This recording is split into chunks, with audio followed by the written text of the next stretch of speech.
চতুর্থ মেয়াদে ক্ষমতায় আসতে আওয়ামী লীগের সামনে 5 বাধা। আসছে জাতীয় সংসদ নির্বাচনকে কেন্দ্র করে দেশের অভ্যন্তরীণ বিরোধী রাজনৈতিক দলগুলো সরকার বিরোধী আন্দোলন, বহির্বিশ্বের পশ্চিমা দেশগুলোর ভূ রাজনৈতিক স্বার্থ হাসিলের জন্য নানা ধরনের চাপ প্রয়োগ, অবাধ, সুষ্ঠু, নিরপেক্ষ নির্বাচন অনুষ্ঠান করা, দেশের সাধারণ মানুষের জন্য দ্রব্যমূল্যের নিয়ন্ত্রণ, তৃণমূলের অভ্যন্তরীণ কোন্দল সহ নানামুখী চাপে রয়েছে আওয়ামী লীগ। এই চাপগুলো আওয়ামী লীগের টানা চতুর্থ মেয়াদে ক্ষমতায় আসতেও বড় বাধা বলে মনে করছেন দলটির নীতি নির্ধারণী মহল এবং রাজনৈতিক বিশ্লেষকরা। যদিও আওয়ামী লীগ বিষয়গুলোকে প্রকাশ্যে স্বীকার না করে উড়িয়ে দিচ্ছে, তথাপিও এসব চাপ নিয়ন্ত্রণে ভেতরে ভেতরে নানামুখী পদক্ষেপ গ্রহণ করেছে দলটি। দলের নীতি নির্ধারক মহল এসব বিষয়গুলোকে পর্দার আড়ালে চ্যালেঞ্জ হিসেবে চিহ্নিত করে তা মোকাবিলার জন্য সম্ভাব্য সব ধরনের প্রস্তুতি গ্রহণ করেছে। ক্ষমতাসীন দলের শীর্ষ পর্যায়ে মনে করে 15 বছরের টানা শাসনে তারা অভূতপূর্ব উন্নয়ন করতে সক্ষম হয়েছে। এর মধ্যে কিছু ভুল ত্রুটি থাকলেও পরবর্তী মেয়াদে ক্ষমতায় এসে তারা জন অসন্তোষের সবকিছু সফলভাবে উতরাতে চায়। সে কারণে চতুর্থ মেয়াদে ক্ষমতায় আসতে দলটি ভেতরে ভেতরে নির্বাচনী প্রস্তুতি থেকে শুরু কয়েকজন বাধা হিসেবে এভাবে ব্যাখ্যা করেন। আওয়ামী লীগের টানা চতুর্থ মেয়াদে ক্ষমতায় আসতে যেসব বাধাগুলো রয়েছে তার মধ্যে অন্যতম হলো বিরোধী রাজনৈতিক দলগুলোর আন্দোলন। টানা চতুর্থ মেয়াদে ক্ষমতায় আসার জন্য বিএনপি সহ বিরোধী রাজনৈতিক দলগুলোর আন্দোলনকে পাত্তা দিতে নারাজ আওয়ামী লীগ। তাদের বিশ্বাস, রাজপথের আন্দোলনে কেউ আওয়ামী লীগকে কোণঠাসা করতে পারবে না। তবে তাদের মাথা ব্যথার একটিই কারণ, সেটি হলো বিএনপি সহ সরকার বিরোধী দলগুলো আন্দোলনে রাজপথে টিকতে না পেরে যুক্তরাষ্ট্র ও তাদের মিত্র পশ্চিমা দেশগুলোর কাছে নানা ধরনের নালিশ অব্যাহত রেখেছে। তাতে করে বর্তমান সরকারের উপর আন্তর্জাতিক মহলের এক ধরনের চাপ অব্যাহত রয়েছে। নির্বাচনের আগে এই ধরনের চাপ আরো বাড়তে পারে বলেও মনে করছে দলটির নীতি নির্ধারণী মহল। জানতে চাইলে আওয়ামী লীগের সভাপতি মণ্ডলীর সদস্য কাজী জাফর উল্লাহ বলেন, আমরা সব সময় চেষ্টা করব দেশের পরিস্থিতি স্বাভাবিক রাখতে। বিএনপি এক দফার আন্দোলন বা আন্দোলনের নামে যদি পরিস্থিতি অস্থিতিশীল করার চেষ্টা করে সেটা মানা হবে না, তবে রাজনৈতিক ভাবেই তাদের মোকাবেলা করা হবে। এর বাইরে বিএনপির এক দফার আন্দোলন শুরু হলে দেশকে স্থিতিশীল রাখাও সরকারের একটি বড় চ্যালেঞ্জ। অতীতের মতো জ্বালাও পোড়াও বা সহিংস পরিস্থিতি যাতে তৈরি না হয় সেই বিষয়টি নিয়ে বেশ সতর্ক আওয়ামী লীগের নেতারা। আর দ্বিতীয়টি হলো পশ্চিমা দেশগুলোর ভূ রাজনৈতিক স্বার্থ হাসিল। বিশ্বের অন্যতম পরাশক্তি হিসেবে যুক্তরাষ্ট্র এবং তাদের মিত্ররা যদি ভূ রাজনৈতিক স্বার্থ আদায়ের জন্য আরো চাপ বৃদ্ধি করে একই সঙ্গে রাজপথের বিরোধী দলগুলোকে ব্যবহার করার পন্থা বেছে নেয়, সেটা হবে আওয়ামী লীগের চতুর্থ মেয়াদে ক্ষমতায় আসার জন্য অন্যতম বাধা।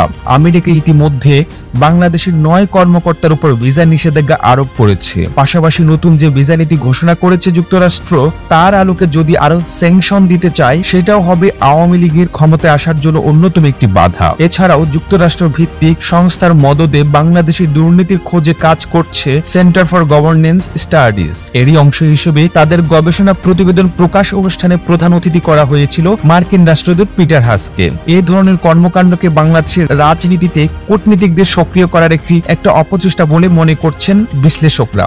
মূলত ঢাকায় নিযুক্ত বিভিন্ন দেশের রাষ্ট্রদূতকে অনুষ্ঠানে ডেকে অভ্যন্তরীণ নানা বিষয়ে আন্তর্জাতিক দৃষ্টি আকর্ষণের অপচেষ্টায় লিপ্ত রয়েছে সিজিএস। এটি পশ্চিমা দেশগুলোর ভূ রাজনৈতিক স্বার্থ হাসিলের একটি অন্যতম ষড়যন্ত্র।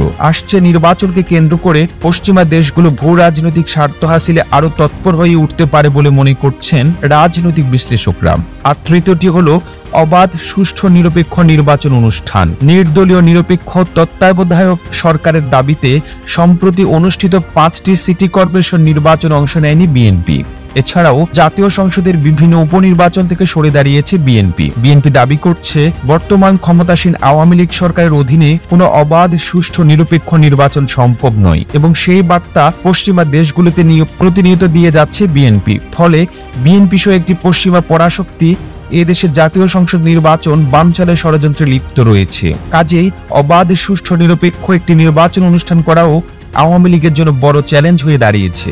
নাম প্রকাশে অনিচ্ছুক আওয়ামী লীগের বেশ কয়েকজন নেতা জানিয়েছেন, এই মুহূর্তে আওয়ামী লীগের সামনে বড় চ্যালেঞ্জ অবাধ, সুষ্ঠু ও নিরপেক্ষ জাতীয় নির্বাচন নিশ্চিত করতে প্রয়োজনীয় পদক্ষেপ গ্রহণ করা। ইতিমধ্যে সুষ্ঠু ও গ্রহণযোগ্য নির্বাচন ইস্যুতে ভিসা নীতি ঘোষণা করেছে যুক্তরাষ্ট্র। তাদের উচ্চ পর্যায়ের প্রতিনিধি দল এ মাসে ঢাকা সফর করবে। ইউরোপীয় ইউনিয়নের প্রতিনিধিরাও এ মাসে ঢাকায় আসবে। যুক্তরাষ্ট্রের টিম গ্রহণযোগ্য নির্বাচনের প্রশ্নে কোনো ছাড় দিতে নারাজ। নিরপেক্ষ নির্বাচনের পরিবেশ তৈরি না হলে পরবর্তী সময়ে তারা কি পদক্ষেপ নিতে পারে তাও তারা অনেকটা স্পষ্ট করেছেন।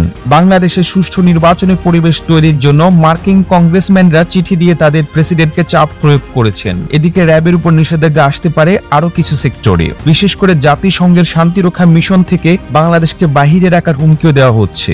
জানতে চাইলে আওয়ামী লীগের যুগ্ম সাধারণ সম্পাদক মাহবুব উল আলম হানিফ বলেন, বিদেশি শক্তি বা ষড়যন্ত্রের মদদে এবং সেটিকে মোকাবেলা করে আগামী জাতীয় সংসদ নির্বাচন একটা অংশগ্রহণমূলক, অবাধ ও সুষ্ঠু করা আওয়ামী লীগের জন্য একটা বড় চ্যালেঞ্জ। কারণ নির্বাচন বন্ধ করার জন্য একটা চক্রান্ত হচ্ছে, এজন্য তিনি বিরোধী দল বিএনপিকে দায়ী করেন। আর চতুর্থটি হলো দ্রব্যমূল্যের ঊর্ধ্বগতি নিয়ন্ত্রণ। নির্বাচনী বছরে দ্রব্যমূল্যের ঊর্ধ্বগতি অতীতে সব রেকর্ড ভঙ্গ করেছে। দেশের মানুষ সংসার চালাতে গিয়ে কঠিন সংকটের মধ্যে রয়েছেন। এর সঙ্গে যুক্ত হয়েছে লোডশেডিং। শহরে বিদ্যুৎ পরিস্থিতি সহনীয় হলেও গ্রামের চিত্র ভিন্ন। কখন বিদ্যুৎ আসে আর কখন যায় আর কতক্ষণ থাকে এর কোনো নিশ্চয়তা নেই। তাই বিদ্যুৎ পরিস্থিতি স্বাভাবিক রাখা তাদের কাছে অত্যন্ত গুরুত্বপূর্ণ। তা না হলে মানুষের ক্ষোভ আরো বাড়বে। সরকার বিরোধী কাতারে জনগণের যুক্ত হওয়ার আশঙ্কা রয়েছে।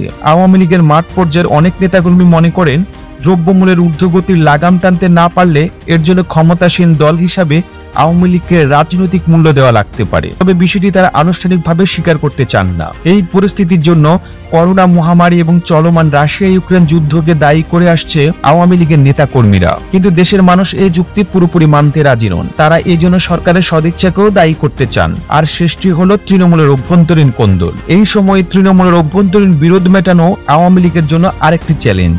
কারণ টানা 3 মেয়াদে ক্ষমতায় থাকার কারণে একদিকে যেমন কিছু নেতাকর্মী ফুলে ফেপে উঠেছে, তেমনি দলের অসংখ্য নেতাকর্মী হয়েছেন উপেক্ষিত, বঞ্চিত। তৈরি হয়েছে আওয়ামী লীগের মধ্যে নানা উপদল। এই নিয়ে একরকম খুনোখুনি লেগেই আছে। নেতাকর্মীদের এক কাতারে আনতে না পারলে বিরোধী দলের আন্দোলন মোকাবেলা কঠিন হয়ে পড়বে। এই অভ্যন্তরীণ বিরোধ আসন্ন জাতীয় সংসদ নির্বাচনে ব্যাপক নেতিবাচক প্রভাব ফেলতে পারে বলে নেতারা আশঙ্কা করছেন। ভোটের আগে 14 দলের শরিক ও অন্য মিত্র রাজনৈতিক দলগুলোর সঙ্গে সম্পর্ক স্বাভাবিক রাখাটাও আওয়ামী লীগের জন্য আরো একটি বড় চ্যালেঞ্জ। কারণ অনেকটা ক্ষোভে মহাজোট থেকে এক প্রকার বের হয়ে সরকার বিরোধী অবস্থান নিয়েছে জাতীয় পার্টি। মূলধারার নেতারা সরকারের সমালোচনায় মুখর। বাংলাদেশ জাসদ 14 দল ছেড়েছে। বিরোধ প্রকাশ না এলেও 14 দলের কয়েকটি শরিক রাজনৈতিক দলের নেতা সরকারের সমালোচনা করে যাচ্ছেন। তাদের অবস্থান শেষ মুহূর্ত কি হয় তা নিয়ে চিন্তিত খোদ আওয়ামী লীগ নেতারাই। আসন ভাগাভাগি সহ কয়েকটি ইস্যুতে শরিকদের মধ্যে ঐক্য ধরে রাখার উপর জোর দিচ্ছেন তারা। এছাড়াও জাতীয় সংসদ নির্বাচন সামনে রেখে এবার যোগ্য প্রার্থী বাছাই এবং দলের ইশতেহার তৈরি করতে গিয়ে হিমশিম খেতে হতে পারে ক্ষমতাসীন আওয়ামী লীগকে। কারণ মাঠের ত্যাগী নেতাকর্মীদের পাশাপাশি অগণিত কালো টাকার মালিক এই নির্বাচনে দলের মনোনয়ন চাইবেন। যারা টাকার জোরে মনোনয়ন ভাগিয়ে নেওয়ার চেষ্টায় লিপ্ত রয়েছেন, অতীতের মতো নির্বাচন হলে সহজে এমপি হওয়া যাবে এই ধারণা থেকে এবার কালো টাকার মালিক বা নব্য বিত্তশালী হয়ে ওঠা ব্যক্তিরা আওয়ামী লীগের মনোনয়ন চাইবেন। তাদের মধ্য থেকে যোগ্য প্রার্থী খুঁজে বের করার কাজটি হবে খুবই কঠিন। প্রতিবেদন তৈরিতে তথ্য উপাত্তে সাহায্য নেওয়া হয়েছে জাতীয় গণমাধ্যম বাংলা ইনসাইডার থেকে। আপনারা এতক্ষণ সাথে ছিলেন বিশ্ব বাংলার। এভাবেই সাথে থাকুন। আমরা তো ফিরছি নতুন কোনো প্রতিবেদন নিয়ে।